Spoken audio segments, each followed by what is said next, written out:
एकजुटीचा अरे कोण म्हणतोय देत नाही. तो आपण काय अतिरेकी नाही, आपण काय आरडीएक्स घेऊन बॉम्ब घेऊन कारखाना उडवायला आलेलो नाही. आमच्याच गावातनं निर्माण झालेली यंत्रणा आहे. आज जी काय प्रशासन बसलेलं असेल त्यांचे सुद्धा 6-6 महिन्याचे पगार नाही. त्यांच्या यातना त्यांनी सांगायच्या कुणाला, हाती धनुष्य ज्याच्या त्याला कसे कळावे, हृदयात बाण ज्याच्या त्यालाच दुःख ठावे. बाण आमच्यावर मी लागलेला आहे. उद्या पेरणी कशी करायची हा प्रश्न आहे. आज माझ्या शेतकरी एक काका तिथं बसलेले, त्यांच्या घरावर जप्ती आहे. संग्राम भाऊंना माझी विनंती आहे, असाल तुम्ही कित्येक मोठे पण या शेतकऱ्यांपेक्षा नाही. तुम्ही कुठल्याही पक्षात जा, कुठल्याही सत्तेमध्ये जा, कुठल्याही लय मोठं व्हा, परंतु ज्यांच्या जीवावर मोठं झाला त्या शेतकऱ्यांच्या नरड्यावर मात्र पाय देऊ नका. ही भूमिका घेऊन आम्ही इथं आलेलो.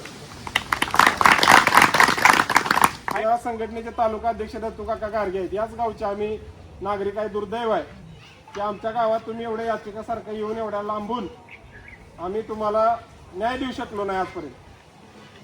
परंतु इथून पुढे शब्द देतो काकांच्या उपस्थितीमध्ये. कालच या देशामध्ये, या राज्यामध्ये महाराष्ट्र कृषी दिन आपण साजरा केला. कशासाठी साजरा केला की बाबा आपण जगाचा पोशिंदा म्हणून शेतकऱ्याला बळीराजा बळीराजा म्हणतो नाही का.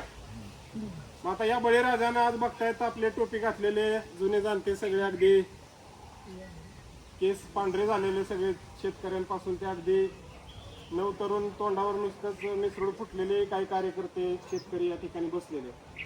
आज आपल्याला काहीतरी न्याय पाहिजे. आपण न्याय कोणाकडे मागायचा आहे? कारखानदाराकडे मागायचं की बाबा आम्ही तुम्हाला ऊस दिला, 18 महिने त्या ठिकाणी रानामध्ये घाम गाळला. माळशिरस बाग म्हणजे काही वर्षापूर्वी अतिशय माळ असणारा, नावातच माळशिरस आहे. त्या माळावरती आज हिरवं नंदनवन फुलवण्याची तुमच्या मनगटामध्ये रग आहे, धमक आहे, ताकद आहे. परंतु तुम्ही सगळ्या मंडळींनी जो काय घाम गाळून जो काय ऊस पिकवलाय, माल पिकवलाय, तो माल यांच्या ज्यावेळेस कारखान्यामध्ये आणून घातलाय त्यावेळेस आपल्याला माहित होतं का ही एवढी आपली प्रतारणा करणार आहेत? माहित होतं का बापू? माहित असतं तर दिला असता का आपण? मग आम्ही तुमच्यावर विश्वास ठेवून जो आमचा शेतमाल तुमच्या कारखान्यामध्ये दिलाय ती आमची चूक झाली. ती चूक सुधारण्यासाठी आज सगळे मंडळी आपण एकत्र जमलेलो.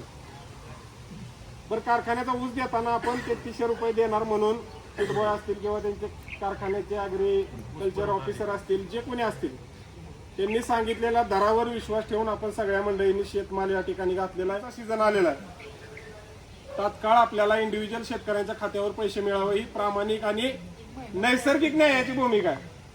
अहो, जंगलातला सिंह स्वतःचं पोट भरल्यानंतर राहिलेले शिकार इतर प्राण्यांना सोडून देतो, परंतु हे माजलेले सगळे कारखानदार आहेत, प्रस्तावित आहेत. किती खायचंय मी? आज पोलीस प्रशासनाचा धट्ट्या तुम्ही आम्हाला दाखवताय.